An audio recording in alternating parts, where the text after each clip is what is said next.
Yakinlah. Kalau Anda bersahabat dengan Al-Quran, dia akan menyampaikan pada Anda rahasia-rahasianya. Al-Quran itu tidak habis-habis maknanya. Tidak ubahnya seperti alam raya ini. Bumi kita ini dari dulu seperti ini. Tapi setiap saat ada rahasia baru kalau kita pelajari. Kalau Anda belajar Al-Quran, setiap saat Anda bisa mendapatkan rahasia baru.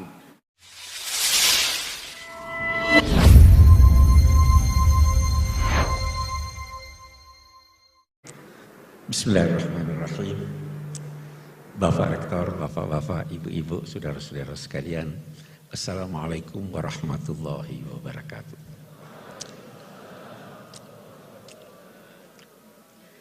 Berbahagia saya dapat bertemu, dapat berbincang, dapat belajar dengan Bapak-Bapak dan Ibu-Ibu sekalian. Saya tidak ingin mulai sebelum berkomentar tentang ayat yang dipilih tadi. Tadi dibacakan, wa ma Muhammadun illa rasul qad khalat min qablihi rusul afa in mata aw qutila qalabtum ala aqabikum wa may yanqalib ala aqibaihi fala yadhurrullaha syai'a. Ayat ini pelajaran buat kita. Ayat ini turun setelah perang Uhud. Sebahagian sahabat Nabi meninggalkan medan perang. Bahkan diduga ada yang goncang imannya sehingga meninggalkan Islam. Turun ayat ini. Ada satu penafsiran yang saya anggap baik sekali dari seorang pemikir Aljazair, Malik bin Nabi. Beliau berkata, ayat ini pelajaran buat kita semua, bahwa jangan menilai baik buruknya sesuatu dengan mengaitkannya pada sosok yang mengucapkannya. Sahabat-sahabat yang meninggalkan medan perang dan yang boleh jadi meninggalkan Islam itu karena mereka terkagum-kagum pada Nabi pada saat hidupnya. Dan begitu tersebar bahwa beliau wafat, beliau meninggalkan. Ini karena mereka mengaitkan kebenaran dengan sosok manusia. Jangan pernah menilai baik buruknya sesuatu karena ada materi. Jangan pernah mengaitkan baik buruknya sesuatu karena ini diucapkan oleh profesor ini, itu dan sebagainya. Nilailah baik buruknya sesuatu itu dari idenya, bukan dari orangnya. Walaupun itu diucapkan oleh Nabi Muhammad SAW, selama ucapan itu bersumber dari pribadi beliau, bukan dari Allah Subhanahu wa Ta'ala. Karena itu sebagian sahabat Nabi, kalau Nabi berucap, itu bertanya, ahada ra'yun am huwa wahyun. Apa ini pendapat pribadimu atau ini wahyu? Kalau wahyu sami'na wa ata'na. Tapi kalau pribadi Nabi, boleh jadi beliau keliru. Nah, ini saya kira pilihan yang baik untuk mengingatkan kita.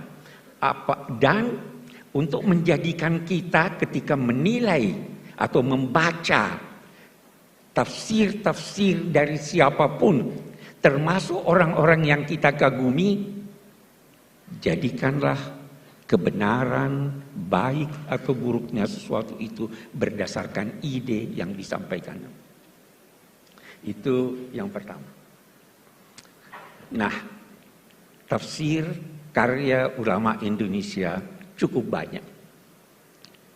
Tetapi tidak banyak yang komplit 30 juz. Itu satu. Dan tidak banyak juga yang dalam bahasa Melayu atau bahasa Indonesia. Turjumanul Mustafid karya Abdul Rauf Singkal, Allah yarhamuh, itu dinilai sebagai kitab tafsir berbahasa Melayu pertama yang komplit. Walaupun perbedaan pendapat ada. Itu dinilai,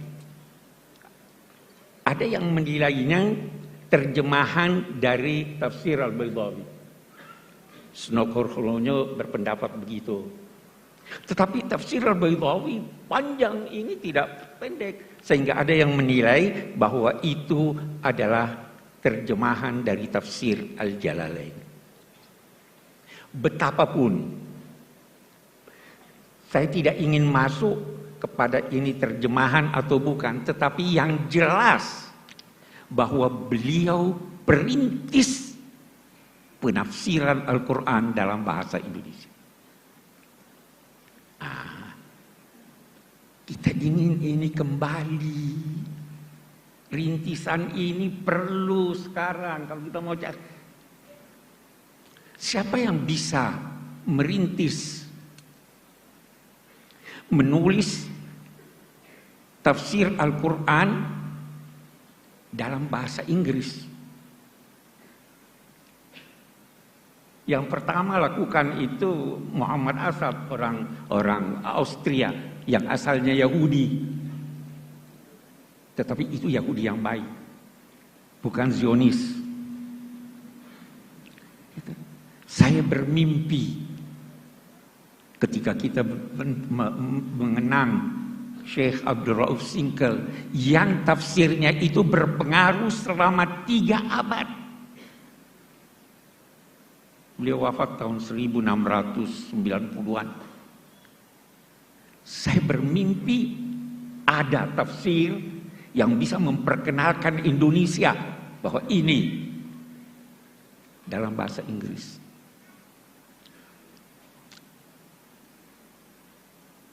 Itu kita, walaupun isinya boleh jadi sebagian kita tidak setuju. Apalagi kalau kita bicara tafsir Al-Baydawi.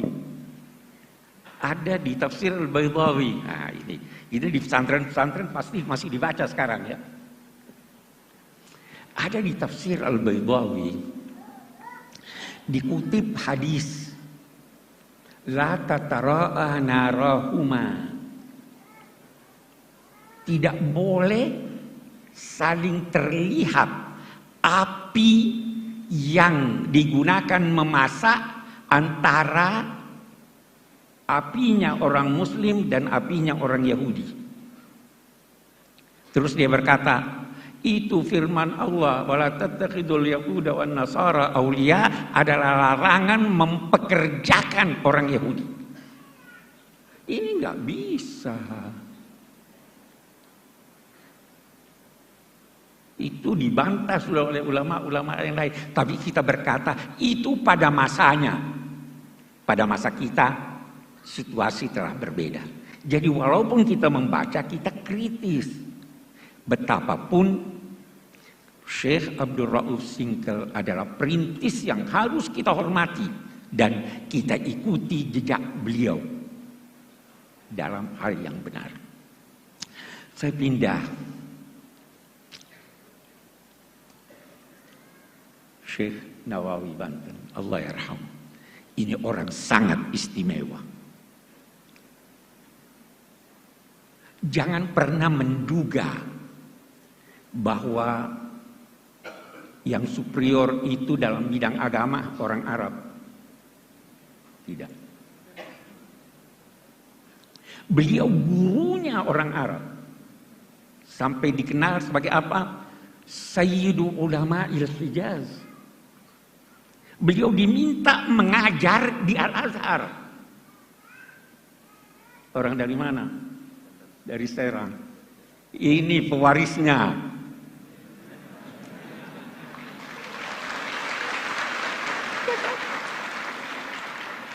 Terus sebabnya saya selalu bilang, ini perlu didorong. Ini. Kenapa Syekh Nawawi mendapat tempat yang begitu besar? Kalau kita baca tafsirnya, saya itu terkagum-kagum baca nama tafsirnya dan mukaddimahnya. Rahasianya ada di sana. Nama tafsirnya Marah lagi. Marah itu atau marah itu tempat istirahat. Labid itu orang yang menetap. Dia merasa beristirahat ketika membaca Al-Quran. Dia menetap di sana, tapi dia bersahabat dengan Al-Quran. Anda mau bersahabat dengan Al-Quran, dia beritahu Anda rahasia-rahasianya. Saya baru tadi cerita soal Al-Ibriz. Almarhum ayah sahabat karib saya, Gusmus. Itu pernah, menurut ulil albab, pernah ada satu orang memimpikan beliau. Itu saya ada tulis di tafsir saya, ada kesalahan, perbaiki. Melalui alam gaib dia kirim kemari pesan. Dan ternyata diperiksa. Itu kenapa? Karena bersahabat dengan Al-Quran. Nah, kita kembali kepada Syekh Nawawi Banten. Di mukaddimahnya, beliau berkata, Amarani ba'dul a'izzah an aktubah fi tafsiril Qur'anil Majid. Saya diperintah, bukan diminta. Lihat tawadhu'nya, rendah hatinya. Saya diperintah oleh orang-orang mulia untuk menulis tafsir Al-Quran. Fataraddadtu zamanan tawilan. Saya ragu. Kenapa ragu, wahai imam? Jangan sampai saya termasuk kelompok orang yang dinyatakan Nabi man fassara al-Qur'ana bi ra'yihi falyatabawwa maq'adahu. Ini orang takut. Tidak gampang-gampang tafsir. Ini sudah alim besar ini, masih takut dia menafsirkan. Memang itu. Allahu nazzala ahsanal hadis kitaban mutasyabihan taqsya'irru minhu juludul ladzina amanu. Baru setelah itu wa tatma'innu qulubuhum. Ya kan? Setelah merasa takut, zamanan, waktu yang panjang, saya nggak bisa, takut saya salah. Terus beliau menulis apa? Maka saya menulis iqtidaan bis salafis saleh, mengikuti orang-orang alim sebelum saya. Baru ada hal yang menarik lagi dari mukaddimahnya. Li'anna di kulli zamanin tajdida. Allahu Akbar. Ini tahun berapa itu? Tahun 1890-an barangkali ya. Dia sudah bicara tentang tajdid. Setiap zaman, kenapa dia mau tulis? Saya tulis sekarang. Karena setiap zaman memerlukan tajdid. Itu di mukaddimahnya. Tajdid itu bukan berarti memberikan sesuatu yang baru, tidak harus baru. Sesuatu yang lama tapi sudah terlupakan itu tajdid. Kan? Sesuatu yang lama yang perlu tambahan argumentasi walaupun barangnya sama, itu tajdid.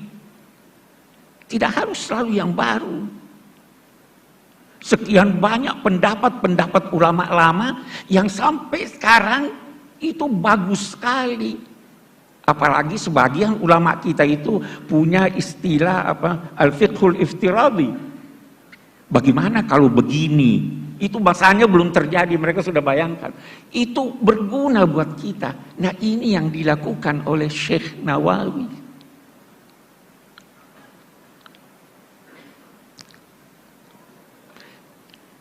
Sekali lagi,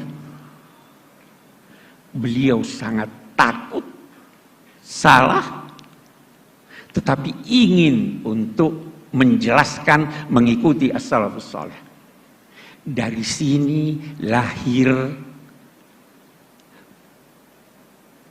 apa yang dinamakan syarat-syarat seorang penafsir. Supaya tidak keliru.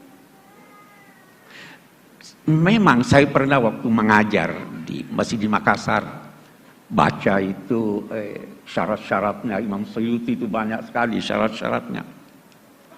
Ini Pak, tidak bisa Pak, kita ini syarat ini harus ngerti bahasa Arab dengan segala ininya, usul fikih ini. Saya jawab mereka, itu buat yang mau menafsirkan seluruh Al-Quran. Tapi kalau mau menafsirkan 1-2 ayat, tidak harus semuanya itu. Ya kan? Dan itu untuk yang mau menafsirkan, bukan untuk yang mau menyampaikan tafsir. Beda itu. Ya kan? Walaupun demikian, karena ini mahasiswa yang saya harap ini Pak tidak bisa Pak kita ini. Saya bilang begini deh. Kita mari lihat syarat-syarat itu. Imam Suyuti berkata, syarat pertama sahhatul aqidah. Akidahnya harus lurus. Saya bilang, kita ganti aja ini. Bagaimana? Objektivitas. Asal objektif. Tidak harus. Anda boleh mengambil pendapat orientalis. Asal dia objektif. Tidak harus sahhatul aqidah. Akidahnya salah. Tapi kalau benar, al-hikmatu dhalatul mu'min. Terus bagaimana ini? Saya bilang tidak usah perhatikan itu. Syarat, hindari saja sebab-sebab kekeliruan. Sebab kekeliruan itu salah satu diantaranya tidak ngerti bahasa Arab.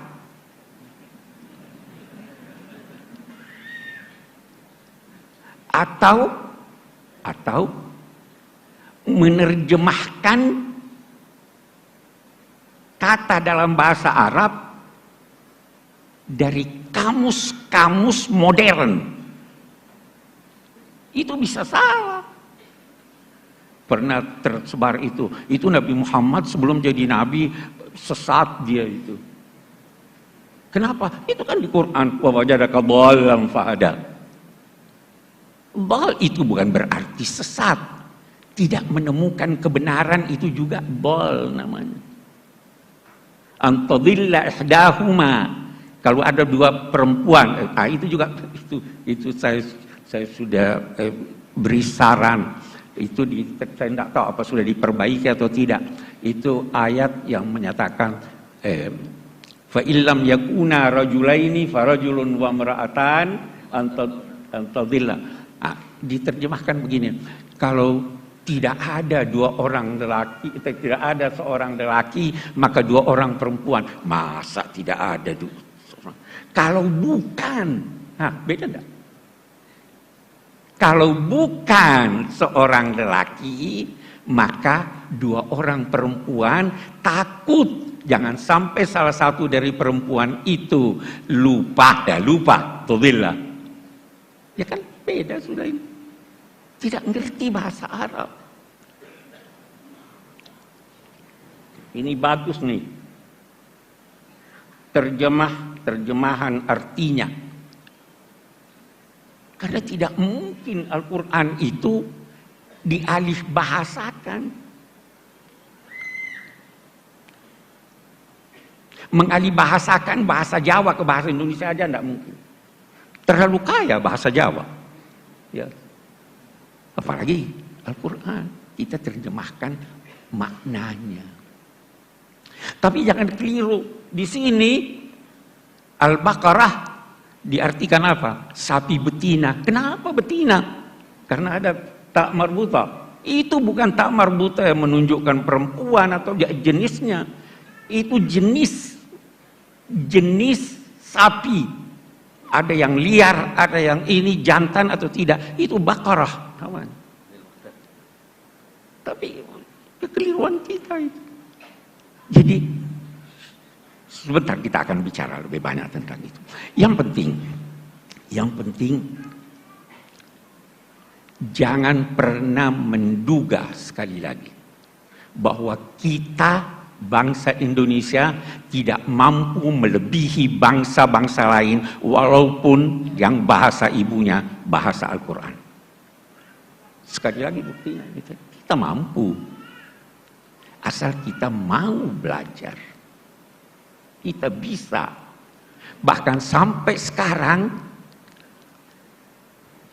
saya anggota Majlis Hukama Al-Muslimin, pimpinan Syekh Al-Azhar. Itu majlis ini meminta agar mereka yang ditugaskan dari Al-Azhar, dari Abu Dhabi, itu ke Indonesia mempelajari apa? Bagaimana toleransi di Indonesia. Orang belajar sama kita toleransi. Kita mampu. Mudah-mudahan pemilu ini tidak membuktikan kita tidak mampu bertoleransi. Ya kan? Tapi kita mampu. Orang mempelajari Pancasila. Itu terkagum-kagum. Bagaimana bisa bukan negara agama, bukan juga negara sekuler. Itu ulama-ulama kita tuh yang. Jadi kita mampu. Yang penting kita mau untuk itu. Kita sekali itu kalau kita bicara Syekh Nawawi panjang kalau kita mau bicara tentang beliau. Tapi saya kira yang saya ingin garis bawahi bagaimana tawadhu beliau. Bagaimana rasa takut beliau, bagaimana kesungguhan beliau di dalam menafsirkan Al-Quran sehingga mampu memberi bekas yang sangat besar dalam pemikiran umat Islam khususnya pada masa lalu. Mari kita lihat lagi yang lain. Tafsir itu adalah penjelasan tentang maksud firman-firman Allah sesuai kemampuan manusia. Kemampuan manusia bertingkat-tingkat. Kecenderungan manusia bertingkat-tingkat. Berbeda-beda. Sehingga corak tafsir itu berbeda-beda, bahkan bisa jadi ada penafsiran antara satu dengan yang lain itu sedemikian berbeda sehingga bisa dinilai bertolak belakang. Jangan cepat-cepat mempersalahkan. Saya beri contoh. Apa artinya nikah? Itu kita baca itu ayat. Wala tankihu ma nakaha abaukum minan nisa. Nikah itu akad atau hubungan seks. Kalau saya berkata nikah itu akad, maka seorang ayah yang berhubungan seks dengan seorang wanita, lalu wanita itu hendak dikawini oleh anaknya, boleh atau tidak? Boleh, karena dia tidak menikah. Tapi kalau kita berkata bahwa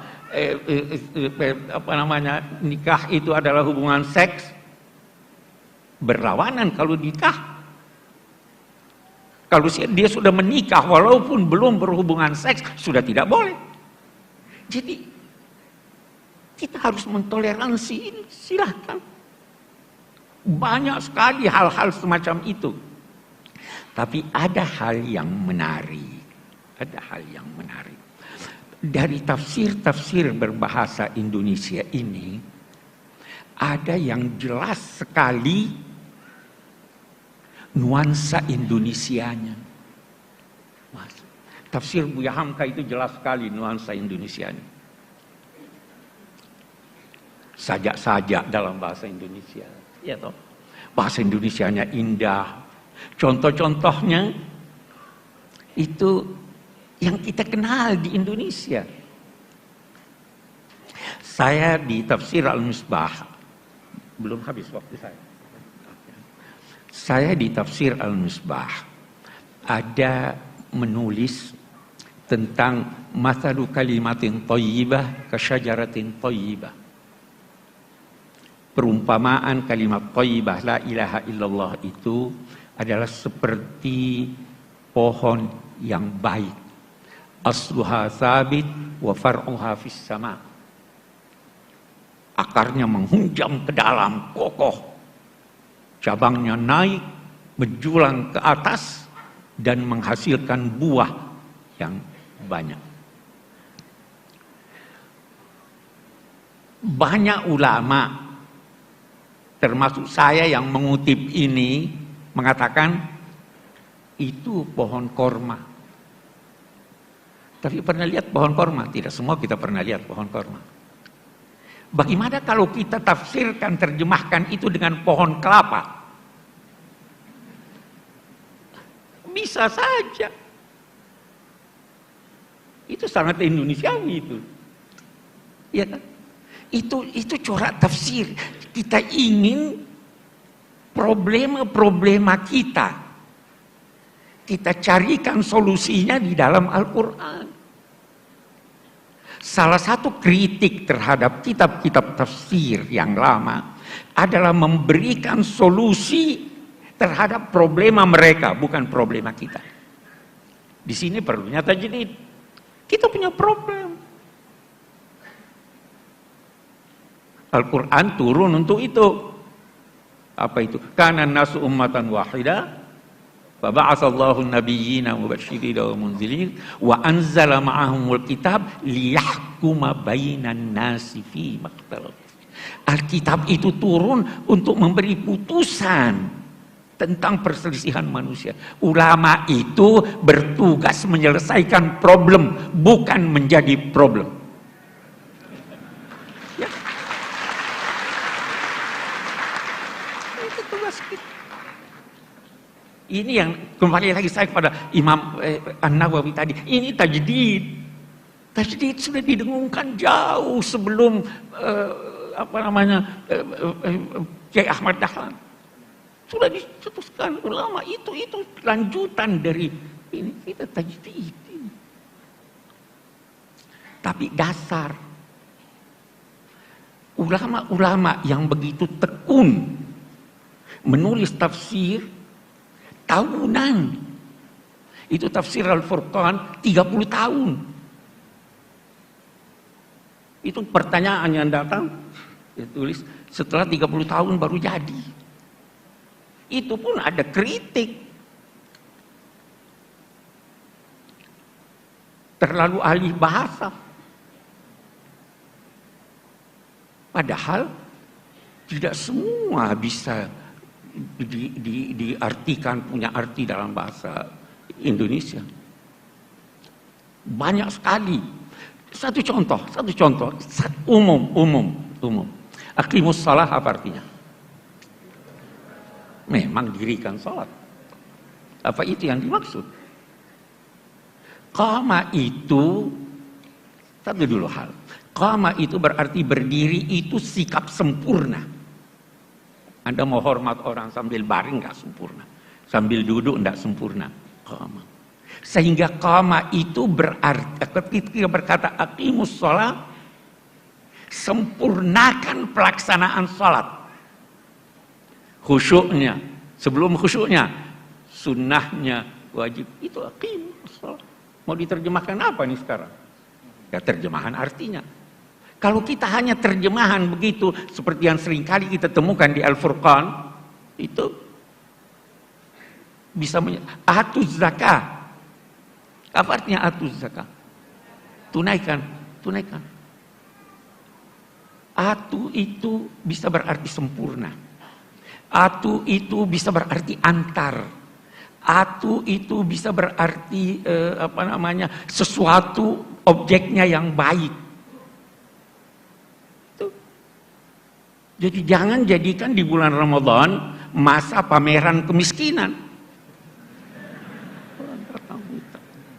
Tidak, atu zakat. Ulama-ulama saya teringat itu Syekh Muhammad Rashid Ridha di dalam tafsir Al-Manar. Dia itu menulis tafsirnya untuk majalah Al-Manar. Seringkali dia tidak sempat merujuk ketika menulis.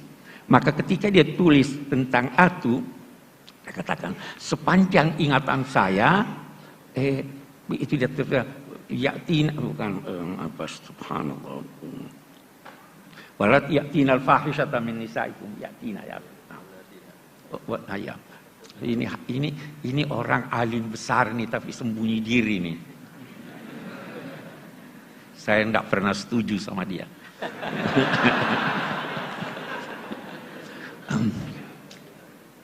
Dia katakan atu itu untuk sesuatu yang buruk. Yatina sesuatu yang buruk. Yatina al-fahisha. Rashid Ridha kita hormat. Tapi karena tidak hati-hati, dia salah. Apa buktinya salah? Kenapa ada yatina min kulli fajjin amir? Haji, baik. Syekh Sya'rawi, ini ulama besar Mesir, Allah yarham. Anda tahu, dalam usia 82 tahun, baru dia tahu persis apa arti atia. Ini. Qad balagtu minal umri atiya. Saya tidak tahu persis apa artinya kecuali setelah saya ke London. Saya berobat. Waktu saya berobat, dokter bilang, ini tidak ada obatnya lagi. Vitamin tidak berguna, operasi tidak berguna. Anda telah mencapai usia yang penyakit Anda ini sudah sedemikian besar karena usia sehingga tidak diobati. Terus dia berkata, oh inilah yang dimaksud qad balagtu minal umri itiya. Itu baru tahu tuh. Jangan malu berkata saya tidak tahu. Ya kan? Nah ini. Itu kalau kita bicara tentang kosakata banyak sekali itu. Seringkali orang keliru tidak memperhatikan hubungan antar ayat. Ini ada hubungannya dengan itu. Seringkali orang tidak memperhatikan itu. Syekh Rashid Ridha, kita bicara Rashid Ridha, itu indah sekali. Dia itu paling suka kritik ulama. Itu Syekh. Imam Suyuti dinamainya Hatibul Lail. Hatibul Lail itu artinya orang yang kumpul kayu bakar di malam hari. Dia tidak bisa bedakan ini kayu atau bukan. Dia himpun aja. Ya. Semuanya dia kritik. Tapi ketika sampai pada gurunya, dia beda pendapat, tetapi sangat halus. Dia carikan pembenaran. Saya ingin jadikan ini sebagai contoh bagaimana orang harus menghormati guru. Ya, kita ambil sisi positifnya. Nah, saya beri contoh Anda. Quran itu singkat padat. Terkadang dia tidak sebut lagi satu kata karena sudah ada isyarat pada kata yang lain. Saya beri contoh.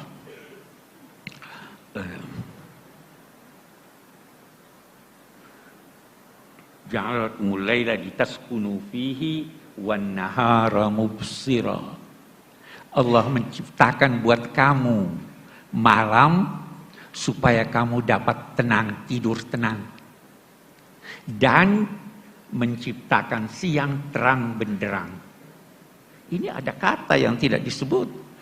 Allah menciptakan buat kamu gelap, malam itu gelap, supaya kamu dapat tenang tidur. Kenapa dia tidak sebut gelap? Karena di sini sudah ada dia sebut mubsiran. Tapi dia tidak sebut untuk apa itu mubsiran, karena sudah ada di sana lawannya. Sama dengan zuyi dan linnasi hubbus syahawati minal nisa'i.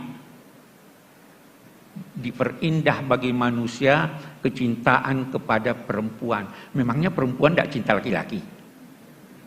Kenapa tidak disebut? Tidak disebut kan? Wal banina, dan anak laki-laki. Memangnya anak perempuan tidak disebut? Saya punya 4 anak perempuan, semua saya cintai. Ya kan? Kenapa begini? Singkat, Al-Quran ingin berkata, karena saya sudah sebut di sini An-Nisa, saya tidak perlu sebut Ar-Rijal, karena di sana saya sebut. Itu di Quran banyak sekali. Hubungan antar ayat itu banyak sekali.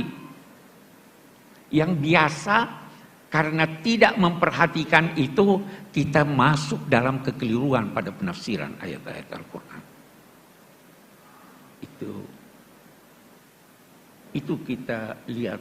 Dan ulama-ulama kita itu tidak segan-segan mengoreksi pendapatnya.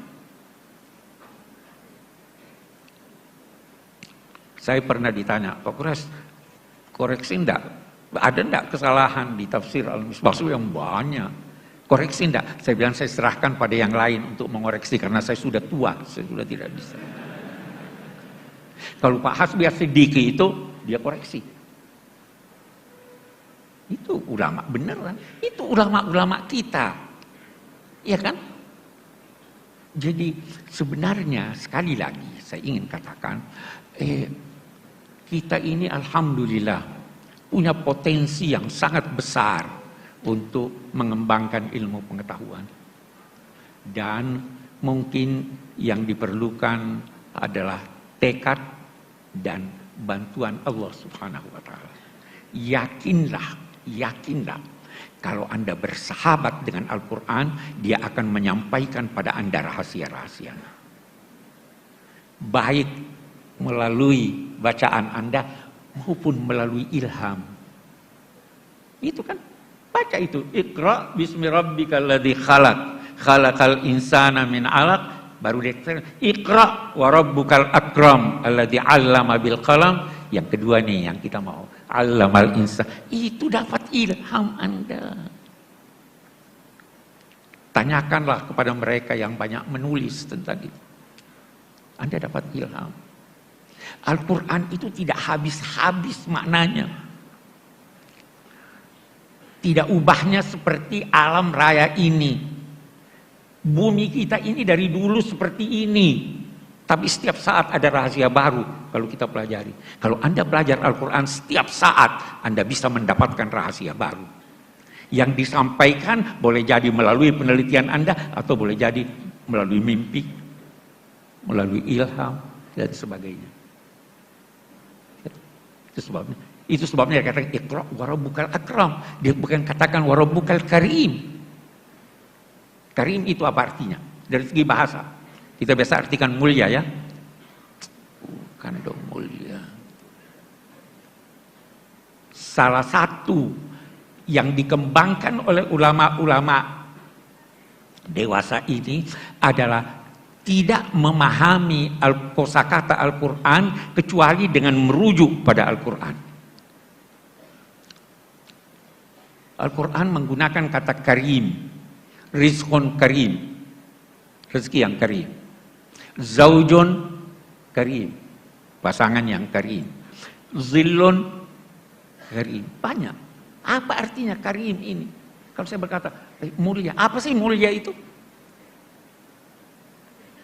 Karim itu sesuatu yang terbaik menurut objeknya. Kalau saya berkata rizqun karim, kalau rezeki itu, rezekinya itu, rezeki lagi bisa macam-macam ini rezeki. Kita ambillah duit. Apa itu rezeki? Yang banyak tapi halal. Kalau banyak tidak halal bukan karim.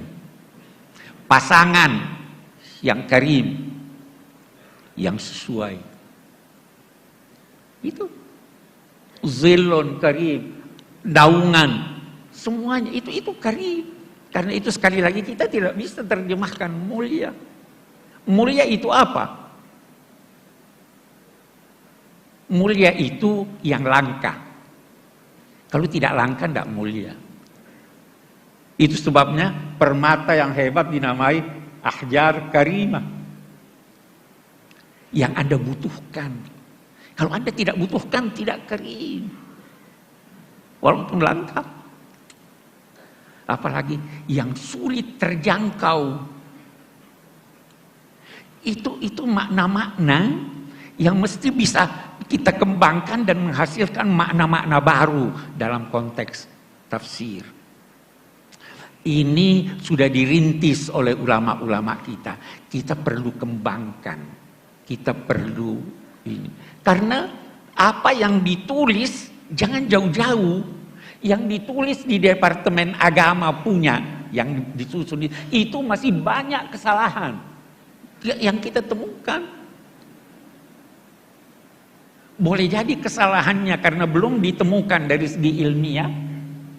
Boleh jadi juga kesalahannya karena kedangkalan pemahaman kita terhadap Al-Quran. Ada. Sekarang pun masih terus diupayakan untuk merevisi itu. Apa yang salah. Banyak. Jadi, ya saya bicara sudah terlalu panjang.